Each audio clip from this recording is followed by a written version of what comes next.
So let me field two questions from the floor and one from St. Louis in case there is a question from our group there. First, the gentleman up there. I have the mic. I'll be very quick. John Forbes. I'm at the American Chamber of Commerce next door. I haven't heard efficiency coming up, and clearly for the Philippines they need to emphasize, and I think DOE is working on a law. I think that should be sped up. And public transportation is awful in this country, and even the new government is not fully aware of what they need to do in that area so that people can move in efficient ways, such as by light rail. We live, finally, and this is my question, in the 40-year misconception that the oil companies still own most of the world's oil, that the seven sisters still exist and own the oil in Saudi Arabia. So the public debate here is constantly against the oil majors. And I guess my question is, with your global perspective of how other countries view this, is that a common perception or just unique to the Philippines being in a time warp? And the gentleman here.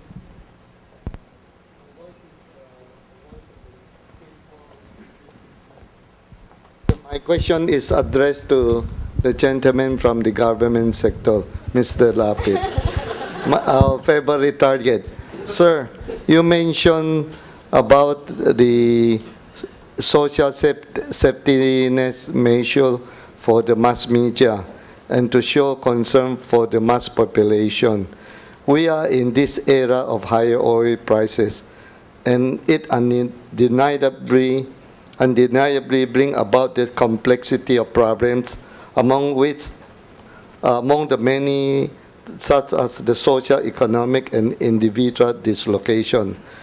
My question is this, being a simple, plain businessman, will we be heading a bubble industry, especially with the very visible, highly aggressive and excessive housing construction and development? Because I personally witnessed the housing bubble industry in Taiwan. When I was interviewing President Lee Teng-hui, he referred me to his chief economic advisor, which he told me that definitely there will be a housing bubble burst because the country cannot let the construction industry keep on rising. And the second one is that 3 years ago, I've been in the US every year, and I talked to some of the bankers, and they were involved in subprime. They were fully aware that it's really a bubble industry. Will our country be led to that? Because housing is the basic necessity for all the people. Okay, so 2 for 2 for government. So it's heating up a bit. Let me ask my colleague, Professor Macaranas, for his question. I'm very curious whether the institutions represented in the table and Marcelo from London would have noted that extreme events today are the subject of most academics who think that the world is supposed to be ready for shocks. In fact, statistics have shown us that the tail of distributions are no longer normal. And therefore, what is interesting is that the world leaders, including the IMF, the ADB, the BSP, the major banks, and even TransAsia, do you plan with these extreme events in mind? If so, why not? Consider the fact that about a month ago, the Spratlys Island figured prominently in the news at a time when oil prices were shooting up. It's because China needs oil resources, and the political conflict with ASEAN and Asia is based on this search for oil. For example, another concern is on nuclear option.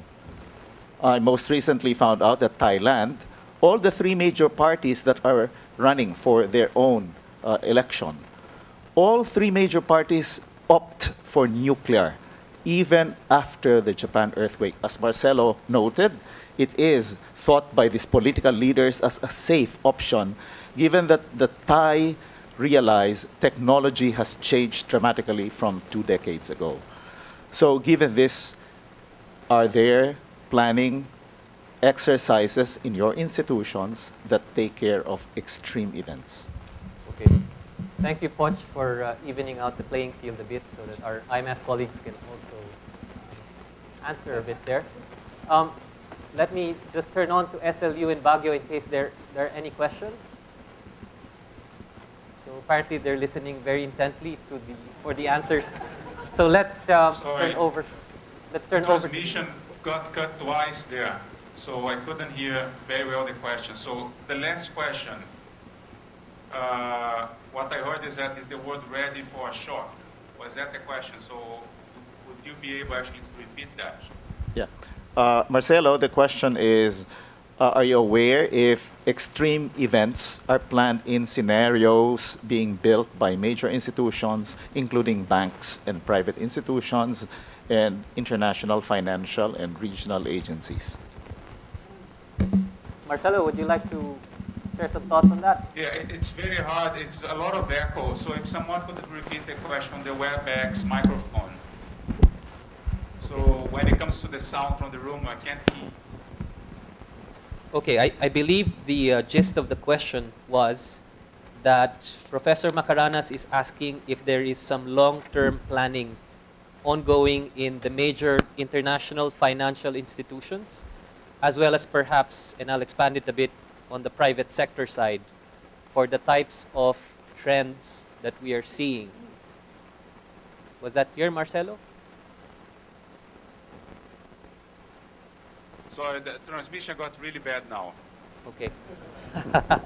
So we're experiencing some technical difficulties. I will ask my colleague to actually type the question for Marcelo. Meanwhile, let's turn over It's really cutting. The voice is really cutting. Let's turn over to Mr. Lapid. Okay. I didn't expect to be answering so many questions for the government.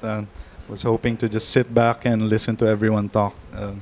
But anyway, I'm grateful to all the questions. I should make clear that I work mostly on monetary policy issues, so I'm not really an expert on energy, and so I'm sorry I'm unable to comment on what the plans of the government are in terms of energy efficiency. And well, as a long-time resident of Metro Manila, I share your frustration with the public transportation system also, and I think that is I think one major area that should be looked at, as I've mentioned in my discussion earlier. I do think that a lot of the gains in reduction in oil dependence can still be achieved in the transport sector. Regarding and because I work in monetary policy, I'm very grateful for the question on on housing bubble. Indeed, it's one of the major concerns for us at the central bank, the prospect of a housing bubble. Some colleagues of mine looked into this issue of the occurrence of asset bubbles in general in the Philippines, and they've found that, well, at least based on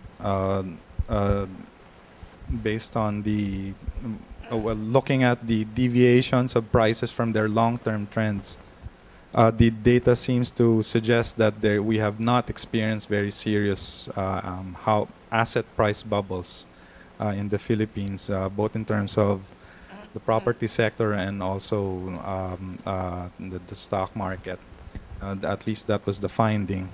But still, we remain very concerned about the prospect of escalation in asset prices, particularly property prices. And this is one of the things that the Monetary Board regularly looks at when it meets on monetary policy. We look at how much property prices have deviated from their long-term trend.